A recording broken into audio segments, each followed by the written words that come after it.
Bueno, muy buenos días. Nos encontramos viendo la presentación acerca de fundamentos de algoritmia. Mi nombre es Nilson Negrete, soy docente del área de tecnología e informática. Bueno, para comenzar hablando de lo que es algoritmos y programación, lo primero que debemos es hacernos la pregunta es ¿qué es un programa informático? Dice que es un conjunto ordenado de instrucciones que guían a la computadora para que realice una tarea específica a través de sus operaciones. Es decir, que la computadora o los programas no pueden hacer nada para lo cual no hayan sido programadas. Por lo tanto, el programador debe darle una serie de instrucciones que la computadora ejecutará bajo un orden preestablecido o haciendo una serie de operaciones, comparaciones o respondiendo a una serie de condiciones que ya se hayan previamente escrito. Podemos distinguir tres tipos de programas. El primero, como su nombre lo indica, son programas fuente. Es decir, que es un programa que la computadora traduce como un paso previo a su ejecución. Básicamente el programa fuente es el código, ¿cierto? Es el código en el cual está escrito el programa. Fue diseñado por un programador bajo una sintaxis y una gramática específica. Es decir, cada lenguaje de programación tiene su propio código. Ese código luego es convertido a través de un compilador en lenguaje máquina, que es lo que en realidad la computadora reconoce, es decir, sistema binario, ceros y unos o señales eléctricas. En segundo lugar tenemos el programa de prueba. Es un programa especialmente diseñado para que el usuario compruebe el correcto funcionamiento del programa o de la aplicación. Antes de lanzar un programa al mercado o ante los usuarios finales, siempre se realizan una serie de pruebas para establecer si existen algunos errores al momento de ejecutarse o si de pronto no se están realizando de pronto las operaciones de la forma correcta. En tercer lugar tenemos el programa ejecutable, es decir, ya el programa propiamente dicho, que está, digamos, con una versión terminada. Ellos almacenan, procesan y suministran información de forma real, ¿cierto? Bueno, en segundo lugar, como otro aspecto importante, tenemos que mirar lo que es la programación. Se entiende que la programación es un factor que convierte a la máquina en inteligente. Dice, se le suministran una serie de instrucciones contenidas en un programa que prevé la realización sistemática de todos los movimientos necesarios para la ejecución de una determinada tarea o proceso. La programación consiste en decirle a la máquina lo que debe realizar, y para que ella lo pueda saber tiene que haber un inicio, una serie de instrucciones intermedias y un final. Es decir, que los programas son finitos, comienzan y terminan. Esas instrucciones se ejecutan dependiendo de las condiciones o dependiendo de las operaciones que hayan en ellas. Básicamente la programación convierte a la máquina en inteligente y la orienta a la realización de una serie de actividades o a la solución de un problema. Nosotros en nuestra vida diaria hacemos muchas tareas que programamos, es decir, que con antelación definimos cómo se van a realizar. Clases de programación. Nosotros vamos a tener en cuenta tres tipos de programación. La primera es la programación secuencial.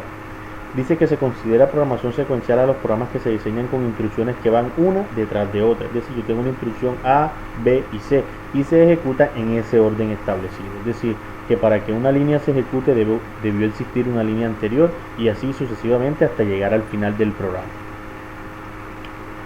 Tenemos también la programación estructurada. Como su nombre lo indica, se estructura, es decir, se hacen unos bloques o unos módulos que se ejecutan dependiendo de la necesidad. Es decir, que yo puedo de alguna manera fragmentar mi programa y utilizar los módulos que sean necesarios en ese momento. Es decir, que en un programa estructurado generalmente no todos los bloques se utilizan. Es decir, yo puedo programar varios bloques y se utilizarán en la medida de que sea necesario, ¿cierto? Ahí tenemos unos ejemplos de esos programas como Turbo Pascal, C, C++, Módula y Ada que trabajan ese tipo de programación. En tercer lugar tenemos la programación orientada a objetos. Dice que se considera un tipo de programación en el cual se trabajan o se estructuran unos módulos en base a objetos reales, ¿cierto? Objetos de la realidad. Entonces todos estos programas están establecidos por una serie de entidades. Esas entidades tienen una serie de atributos, ¿cierto? Una serie de características y también tienen unos procedimientos. Es decir, los atributos son las características y los procedimientos es lo que pueden hacer esas entidades. También se establecen unas relaciones entre entidades. Entonces básicamente tomamos un programa y lo convertimos o lo pensamos como un elemento de nuestra vida real, ¿cierto? Esa sería la programación orientada a objetos. Es una programación un poco más compleja, pero es digamos que la manera en cómo se está trabajando actualmente la programación. Aquí tenemos un ejemplo de lo que es la programación secuencial, es decir, aquí tenemos los dos ejemplos en en dos formas de representación distintas, que es una representación con pseudocódigo y una representación mediante diagramas de flujo. El pseudocódigo es texto, más adelante veremos qué es lo que significa, pero básicamente el pseudocódigo es una representación que utiliza únicamente texto, palabras, frases, mientras que el diagrama de flujo basa su trabajo en la utilización de elementos gráficos, elementos visuales que ordenan el tipo de operación que se va a realizar o la parte del algoritmo que se está diseñando, pero adicionalmente también indica el flujo de los datos. Por eso se llama diagrama de flujo. Es un gráfico que me dice por dónde o cómo se va ejecutando el programa, qué dirección va tomando, ¿cierto? Entonces, en este ejemplo de programación secuencial tenemos un inicio, unas instrucciones que se van ejecutando en este mismo orden en el cual fueron escritas y un final, ¿cierto?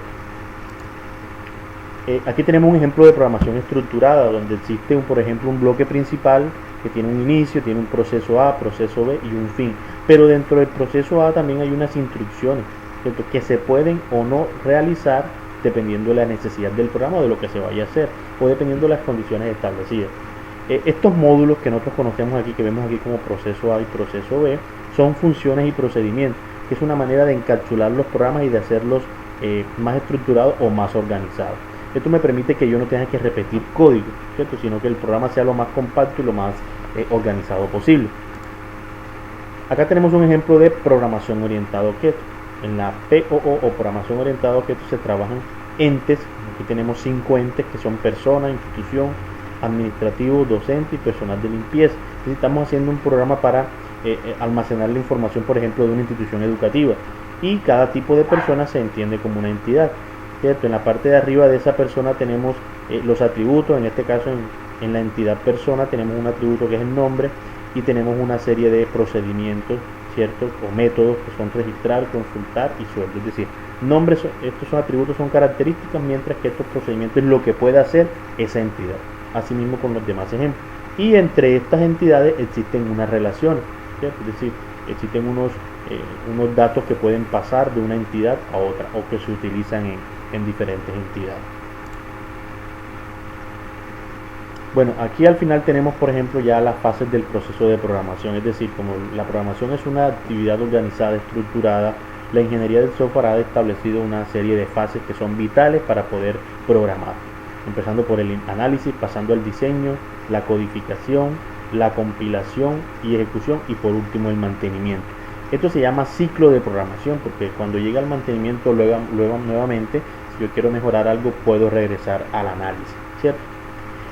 Bueno, empezamos con la primera fase de la programación, que es el análisis. Se entiende por análisis la separación del todo en sus partes, ¿cierto? Es tratar de entender y de comprender cuál es el problema que yo quiero solucionar con el programa que voy a diseñar. Debo entender cuáles son las etapas de ese problema, los aspectos fundamentales. Debo definir de manera precisa y puntual qué es lo que quiero hacer, ¿cierto?, con qué datos voy a trabajar, ¿cierto?, para poder llegar a resolver ese inconveniente o ese problema, ¿cierto? No todos los problemas se pueden programar. Anteriormente vimos que existen programas cualitativos y cuantitativos, y que solamente se pueden programar los cuantitativos, y eso lo veremos más adelante. También tenemos la fase del diseño. En la fase del diseño básicamente lo que hacemos es estructurar cómo pienso yo resolver el problema. Es decir, estoy pensando ya en cómo programarlo, cómo convertir ese problema en una solución, cómo puedo llegar a la solución. Es decir, ya empiezo a crear algoritmos, ¿ya? Entendiendo que el algoritmo es una serie de fases o una serie de pasos que me permiten resolver un problema de forma organizada, de forma estructurada, llegando a la solución en la menor cantidad de líneas posible o con la menor cantidad de pasos posible. Es decir, lo hago eficiente, lo hago eficaz. Después viene el paso de codificación. La codificación consiste en pasar ese algoritmo a un lenguaje de programación propiamente dicho. Es decir, yo puedo utilizar cualquier lenguaje de programación, pero cada uno tiene su propio código, su propia gramática y su propia sintaxis, ¿ya? Es decir, ya lo estoy pasando a un programa que es capaz de ejecutarlo en la máquina y volverlo realidad, ¿cierto? Ahí estoy pensando ya en crear el código fuente. Como cuarta etapa del proceso de programación tenemos la compilación y ejecución. La compilación consiste en llevar el código del lenguaje de programación, llevarlo al lenguaje máquina, verificando que no tenga errores ni de sintaxis ni de programación, y que pueda, digamos, ejecutarse de manera correcta y pueda llegar a solucionar el problema para el cual fue diseñado, lógicamente. Como quinto paso tenemos el mantenimiento. En toda, digamos, tarea organizada debe haber un mantenimiento o un soporte que consiste en revisar que el programa dé los resultados que el usuario quiere, es decir, que cumpla la función para la cual fue diseñado, y si existe algún error, pues tratar de corregirlo, ¿cierto? Y mirar en qué aspecto existe el error. Entonces el mantenimiento nos puede llevar otra vez al análisis, ¿cierto? Cumpliendo a cabalidad el ciclo de la programación. Bueno, llegamos a lo que es un algoritmo. Decíamos que un algoritmo es yo les decía que es una sucesión de pasos o de instrucciones, ¿cierto? Los algoritmos se utilizan en muchos aspectos de la vida, ¿cierto? Básicamente es resolver un problema de manera lógica o utilizando una serie de pasos lógicos, ¿cierto? Una serie de instrucciones. Son una serie de acciones que se deben realizar de manera ordenada para llegar a un fin determinado. Nosotros utilizamos algoritmos en diferentes aspectos de nuestra vida, pero puntualmente para la programación se hace importante porque el algoritmo es lo que se va a convertir en el programa. Es decir, el algoritmo, si bien es una parte un poco, digamos acá, empírica, o se trabaja de forma física en una hoja, en un cuaderno, mediante un diagrama, eso se va a convertir en el código fuente y posteriormente se va a convertir en el programa, que se ejecutará y solucionará un problema.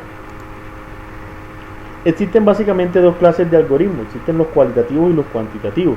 Como su nombre indica, los cualitativos son pasos o instrucciones descritos solamente con palabras, es decir, son acciones que se pueden realizar, ¿cierto? Que, por ejemplo, ahí tenemos el ejemplo de buscar una palabra en el diccionario, buscar una dirección, buscar un libro en una biblioteca.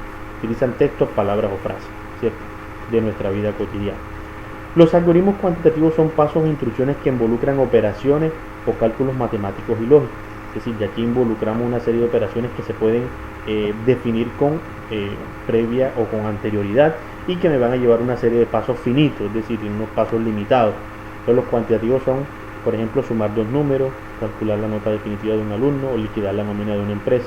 Esos pasos siempre serán los mismos, ¿cierto? Y no dependen más del problema que de la parte subjetiva de la persona que está programando.